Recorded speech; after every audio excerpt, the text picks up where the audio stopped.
नमस्कार मित्रों। जन्माष्टमी केवल भगवान श्री कृष्ण का जन्म उत्सव नहीं है, बल्कि यह दिन अपने जीवन में आनंद, समृद्धि और सकारात्मक ऊर्जा को आमंत्रित करने का स्वर्णिम अवसर है।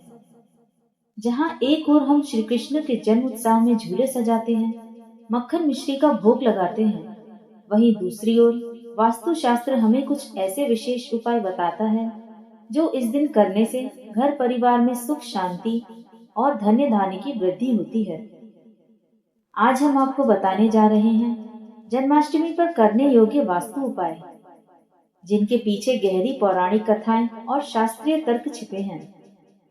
इन उपायों को अपनाकर आप अपने जीवन में श्री कृष्ण की कृपा और वास्तु संतुलन दोनों प्राप्त कर सकते हैं।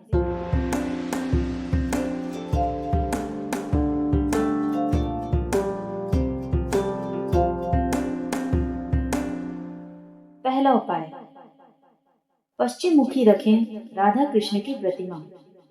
आइए जानते हैं इसके पीछे की पौराणिक कथा। भागवत पुराण के अनुसार भगवान श्री कृष्ण का जन्म ब्रज भूमि में प्रेम, आनंद और सामंजस्य का प्रतीक था। राधा कृष्ण की मूर्ति केवल पूजा का साधन नहीं, बल्कि सकारात्मक ऊर्जा का केंद्र है। वास्तुशास्त्र कहता है कि घर में मूर्ति का मुख किस दिशा में है, यह बहुत मायने रखता है। पौराणिक कथा है कि जब उद्धवा जी को श्री कृष्ण ने ब्रज भेजा, तो उन्होंने देखा कि गोपियां सदा पश्चिम दिशा की ओर देखकर श्री कृष्ण का स्मरण करती हैं।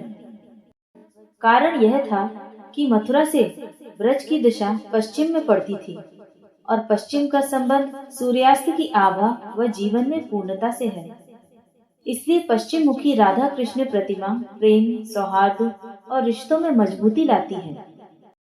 वास्तु के अनुसार पश्चिम दिशा वरुण देव की दिशा है, जो संबंधों में गहराई और स्थिरता प्रदान करते हैं। पश्चिम मुखी मूर्ति रखने से घर में आनंद, एकता और प्रेम की ऊर्जा बढ़ती है। जन्माष्टमी के दिन सुबह स्नान करके पीले वस्त्र पहने पूजा स्थान में राधा कृष्ण की नई प्रतिमा लाएं, जिसका मुख पश्चिम की ओर हो। प्रतिमा को गंगाजल और पंचामृत से शुद्ध करें। हल्दी, कुमकुम और फूल अर्पित करें, फिर धूप दीप से आरती करें। दूसरा उपाय, भगवान को पहनाएं तुलसी की माला। पौराणिक कथा पद्म पुराण और गरुड़ पुराण में वर्णन है कि तुलसी जी स्वयं लक्ष्मी जी का ही अवतार है। कथा है कि जब समुद्र मंथन हुआ, तो लक्ष्मी जी भगवान विष्णु के गले में विराजमान हो गई और पृथ्वी पर अपने भक्तों के कल्याण हेतु तुलसी के रूप में अवतरित हुई। जन्माष्टमी पर भगवान श्री कृष्ण को तुलसी की माला पहनाना उनके प्रति सर्वोच्च प्रेम और समर्पण का प्रतीक है। एक लोक कथा के अनुसार एक बार श्री कृष्ण ने रुक्मणी जी से कहा कि उन्हें वह भेंट सबसे प्रिय है जो सच्चे मन से दी जाए।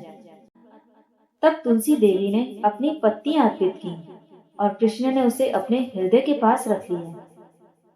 तुलसी की माला में पॉजिटिव वाइब्रेशंस होती हैं, जो घर के वातावरण को पवित्र करती हैं और वास्तु दोष को दूर करती हैं।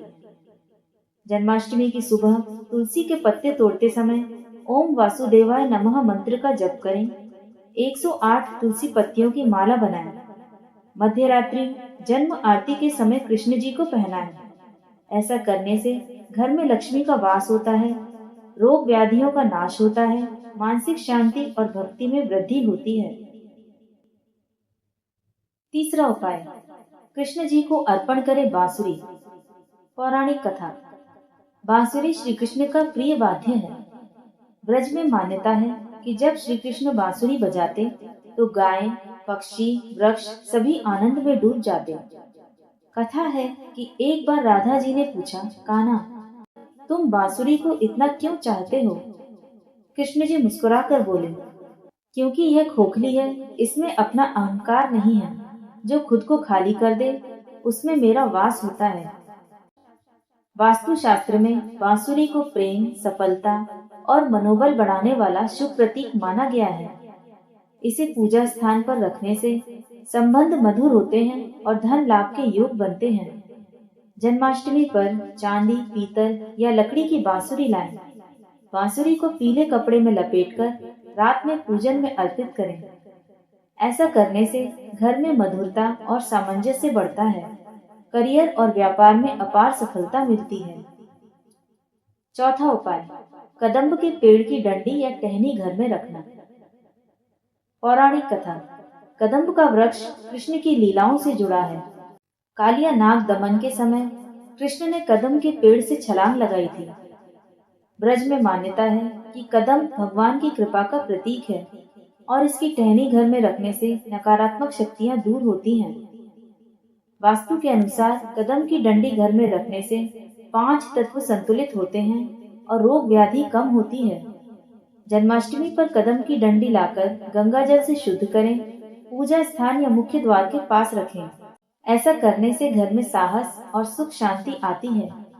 वास्तु दोष और बुरी नजर का नाश होता है। पांचवा उपाय, मक्खन मिश्री का भोग और दक्षिणावर्ती शंख में जल अर्पण। पौराणिक कथा, श्रीमद् भागवत में वर्णन है कि श्री कृष्ण को बचपन से ही मक्खन और मिश्री प्रिय थे। मक्खन उनके बाल सुलभ प्रेम और निश्चलता का प्रतीक है। दक्षिणावर्ती शंख लक्ष्मी का वास स्थान माना जाता है। इसमें जल अर्पण करने से धन समृद्धि के मार्ग खुलते हैं। वास्तु के अनुसार मक्खन मिश्री का भोग घर में आनंद की ऊर्जा फैलाता है और दक्षिणावर्ती शंख वास्तु दोषों को समाप्त करता है। जन्माष्टमी पर मक्खन मिश्री बनाकर भोग लगाएं। दक्षिणावर्ती शंख में गंगा जल भरकर कृष्ण के चरणों में अर्पित करें।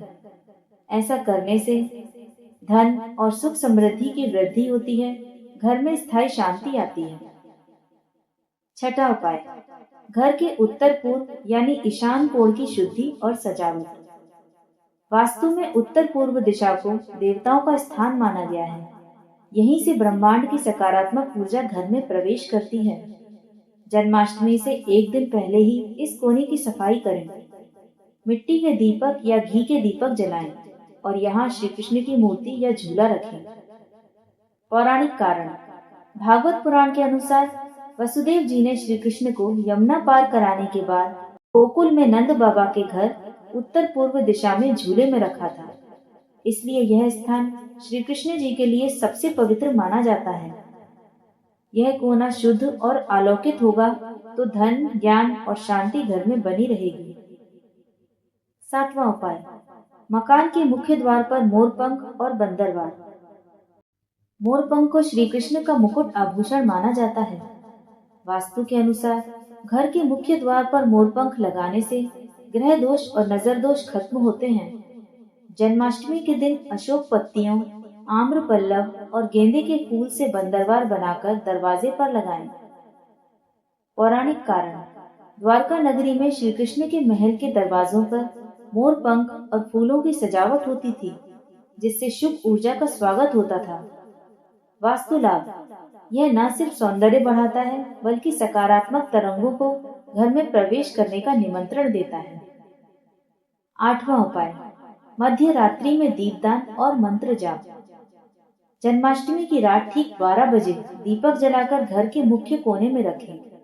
वास्तुशास्त्र कहता है कि इससे अंधकार और नकारात्मक ऊर्जा खत्म हो जाती है। इसके साथ ही ओम नमो भगवते वासुदेवाय मंत्र का 108 बार जाप करें। पौराणिक कारण, जिस समय श्री कृष्ण का जन्म हुआ कारागार में प्रकाश फैल गया था। दीपदान उसी दिव्य प्रकाश का प्रतीक है। वास्तु लाभ, यह घर में ऊर्जा का प्रवाह बढ़ाता है और मन को शांति देता है। नौवां उपाय, अन्नदान और माखन मिश्री का भोग। वास्तु के अनुसार घर में अन्न का प्रवाह बना रहे, इसके लिए दान सबसे श्रेष्ठ उपाय है। जन्माष्टमी के दिन गरीबों और गौशाला में अन्न, कपड़े या फल का दान करें। माखन मिश्री का भोग श्री कृष्ण को चढ़ाकर परिवार के सभी सदस्यों में बांटें। वास्तु लाभ, अन्नदान से घर में कभी अन्न की कमी नहीं होगी और भोग से घर का वातावरण आनंदमय होता है। दोस्तों, जन्माष्टमी पर किए गए ये 5 कार्य न केवल धार्मिक दृष्टि से शुभ हैं, बल्कि वास्तुशास्त्र के वैज्ञानिक सिद्धांतों पर भी आधारित हैं। इस रात को आप घर में दिव्य ऊर्जा का स्वागत करने का अवसर समझें। जब आप इन उपायों को अपनाएंगे तो आपको न केवल आध्यात्मिक संतोष मिलेगा, बल्कि जीवन में एक नई सकारात्मकता और स्थिरता भी महसूस होगी। याद रखें, भगवान श्री कृष्ण का संदेश है, जो भी मेरे पास प्रेम और श्रद्धा से आता है, मैं उसे कभी खाली नहीं लौटने देता। तो इस जन्माष्टमी प्रेम, सेवा और भक्ति के साथ वास्तु के इन उपायों को अपनाएं और अपने घर में खुशहाली का दीप जलाएं। मित्रों, अगर आपको यह कथा पसंद आई हो तो इस वीडियो को लाइक करें, अपने प्रियजनों के साथ शेयर करें और इस चैनल को जरूर सब्सक्राइब करें, ताकि हम आप तक और भी ऐसी दिव्य कथाएं और भावनात्मक कहानियां ला सकें। जय श्री कृष्ण।